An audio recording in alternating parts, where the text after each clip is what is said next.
Bismillahirrahmanirrahim. Assalamualaikum. Bertemu lagi dengan sendiri atau diantarin. Semoga kita baik-baik saja dan semoga kita masuk surga. Amin. Sekarang masuk ke video.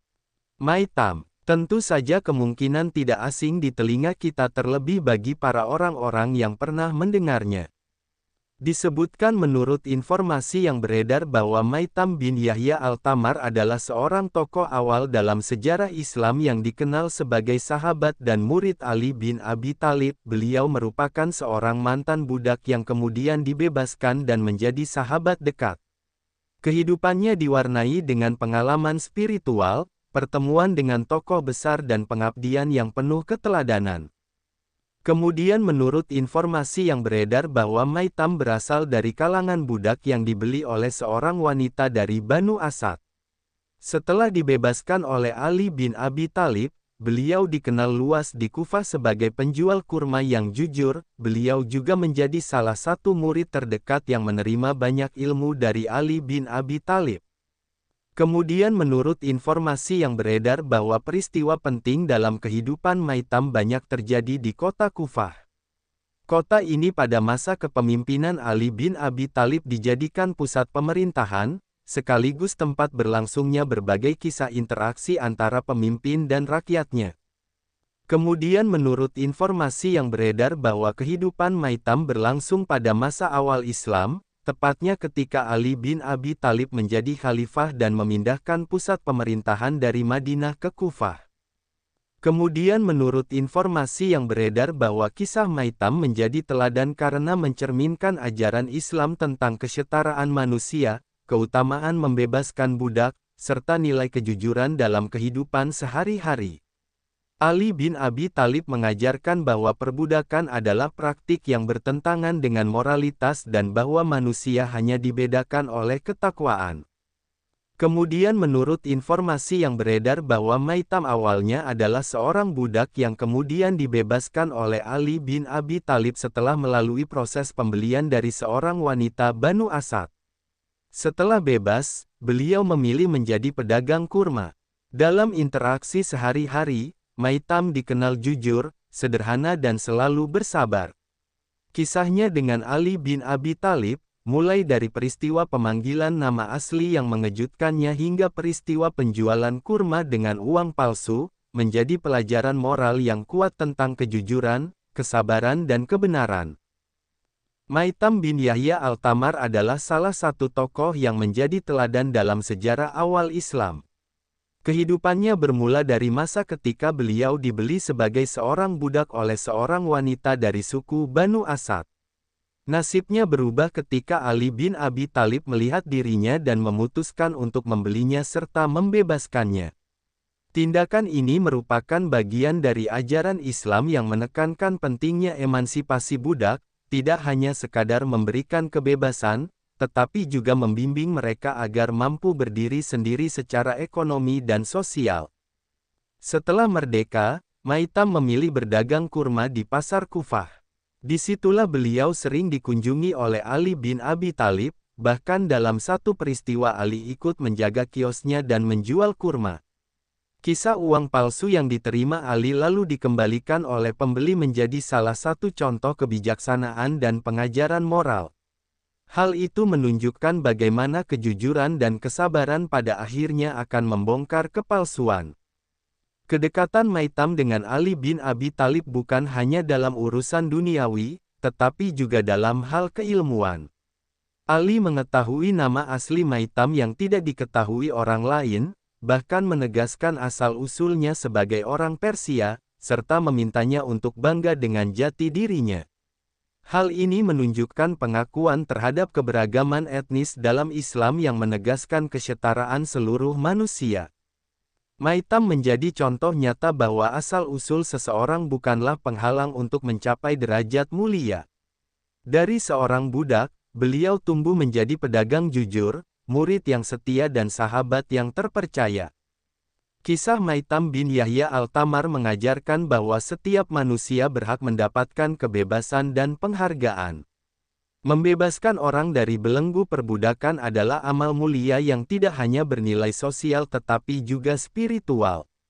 Selain itu, kejujuran dalam berdagang, kesabaran menghadapi cobaan dan penghormatan terhadap keberagaman adalah nilai-nilai luhur yang dapat dijadikan teladan. Tokoh Maitam bin Yahya Al-Tamar memiliki kelebihan besar, yaitu keteladanan dalam kesetiaan, kesabaran dan kejujuran. Kedekatannya dengan Ali bin Abi Thalib menjadikannya salah satu saksi penting ajaran moral Islam pada masa awal. Namun, kekurangannya adalah bahwa catatan sejarah mengenai dirinya banyak bersumber dari riwayat lisan yang memiliki variasi berbeda. Hal ini kadang menimbulkan keraguan dalam detail peristiwa yang diceritakan. Saran yang membangun adalah agar penelitian lebih mendalam dilakukan mengenai tokoh-tokoh seperti Maitam, dengan pendekatan lintas sumber baik sejarah Islam maupun kajian sosial, sehingga kisahnya tidak hanya dikenal dalam lingkup tradisi tertentu, tetapi juga dapat diapresiasi oleh masyarakat luas sebagai teladan universal. Sumber referensi Google Chrome dan ChatGPT.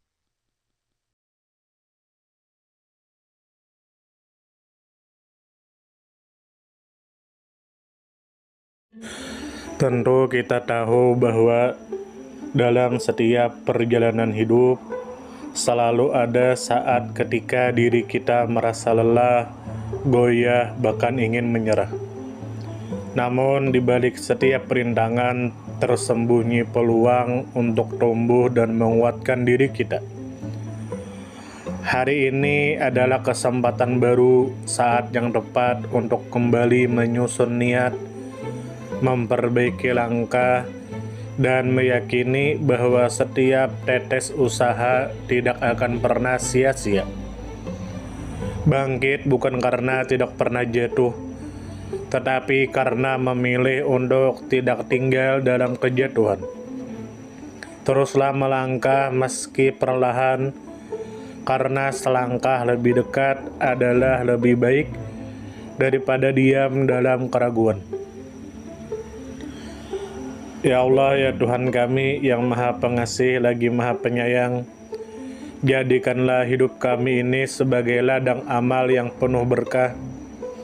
Berikan kekuatan untuk terus menebar kebaikan di dunia. Anugerahkan kemudahan dalam menghadapi segala ujian, dan karuniakan akhir kehidupan yang baik. Lindungi diri kami dan keluarga dan fitnah dunia yang menipu. Jadikanlah akhirat kami sebagai tempat peristirahatan terbaik, dan masukkanlah kami ke dalam surga-Mu bersama orang-orang yang Engkau cintai, serta jauhkan kami dari siksa api neraka dan kemurkaan-Mu yang tak tertahankan.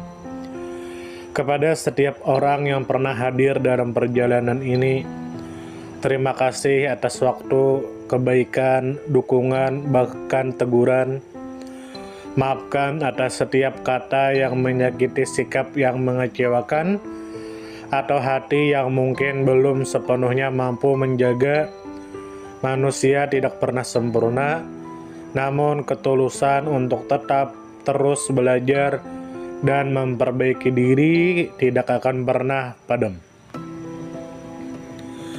Tentu kita tahu bahwa kebaikan tidak selalu datang dalam bentuk besar. Terkadang senyum kecil yang tulus, tangan yang ringan membantu, atau telinga yang mau mendengarkan sudah cukup untuk mengubah hari seseorang menjadi lebih bermakna. Jangan pernah kita menyepelekan kebaikan sekecil apapun, karena bisa jadi satu perbuatan kecil bisa menjadi rahmat Allah turun. Tentu kita tahu menjadi pribadi yang baik bukan berarti tanpa celah, namun menjadi pribadi yang senantiasa sadar dan ingin terus memperbaiki diri. Kebaikan itu menular, dan siapapun yang menanamkan kebaikan akan menuai kebahagiaan meski tak selalu terlihat oleh mata. Dunia membutuhkan lebih banyak hati yang lembut, tangan yang menguatkan, dan jiwa yang peduli. Semoga usaha yang dilakukan bernilai ibadah. Semoga hidup kita menjadi pemberat amal baik, dan semoga kelak ketika dunia telah kita tinggalkan, nama yang tertinggal bukan hanya sekedar dikenang, tetapi menjadi doa yang terus mengalir karena kebaikan yang tidak pernah berhenti untuk ditanam. Terima kasih banyak. Mohon maaf jika ada salah. Silahkan jika suka ditekan tombol like, silahkan share, dan jika ingin memberikan saran dan komentar, silahkan komen. Semoga kita baik-baik saja, semoga kita masuk surga. Wassalamualaikum warahmatullahi wabarakatuh.